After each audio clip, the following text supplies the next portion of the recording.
Kembali ke dalam negeri, Saudara. Hakim Konstitusi Anwar Usman yang dicopot dari jabatan Ketua Mahkamah Konstitusi oleh Majelis Kehormatan MK mengajukan gugatan terhadap Ketua MK saat ini Suharyanto ke Pengadilan Tata Usaha Negara.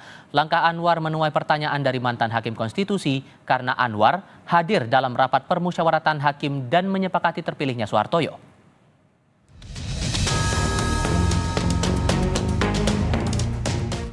Hakim Konstitusi Anwar Usman menggugat Ketua MK Soehartoyo ke Pengadilan Tata Usaha Negara setelah melayangkan surat keberatan atas pengangkatan Soehartoyo sebagai Ketua MK.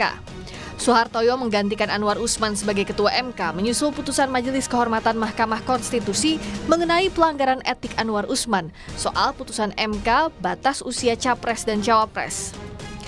Gugatan Hakim Konstitusi Anwar Usman terdaftar di Sistem Informasi Perkara PT UN Jakarta dengan nomor perkara 604G tertanggal Jumat 24 November 2023. Disebutkan penggugatnya Anwar Usman dengan tergugat Ketua Mahkamah Konstitusi. Sementara mengenai apa isi gugatannya belum ditampilkan. Langkah Anwar Usman ini seakan berkebalikan dengan hal yang selalu diutarakannya sebelum maupun setelah dicopot dari kursi Ketua MK. Anwar sempat menyatakan dirinya ikhlas dicopot dari Ketua MK karena jabatan bukan milik dirinya, melainkan dari Tuhan Yang Maha Esa.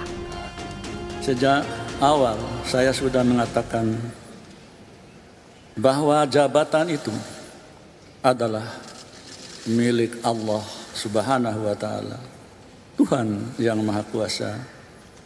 Sehingga pemberhentian saya sebagai Ketua Mahkamah Konstitusi tidak sedikit pun membebani diri saya. Mantan Hakim Konstitusi I Dewa Gede Palguna mempertanyakan gugatan Anwar Usman karena Anwar hadir di rapat permusyawaratan dan menyepakati terpilihnya Soehartoyo. Waktu rapat permusyawaratan hakim itu kan beliau hadir. Walaupun karena putusan Majelis Kehormatan Mahkamah Konstitusi beliau tidak boleh lagi dicalonkan atau mencalonkan diri sebagai Ketua Mahkamah Konstitusi kan. Tapi kan beliau hadir di permusyawaratan itu dan memberi ucapan selamat loh. Apa kemudian yang terjadi? Ya, apakah itu hasil kepura-puraan ataukah ini dadakan? Kan itu jadi pertanyaan publiknya.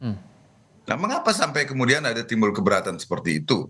Nah, mestinya sebab logikanya kalau memang ada keberatan dalam proses itu, harusnya kan tidak mungkin lahir musyawarah mufakat. Ya. Nama Hakim MK Anwar Usman terus menuai kontroversi.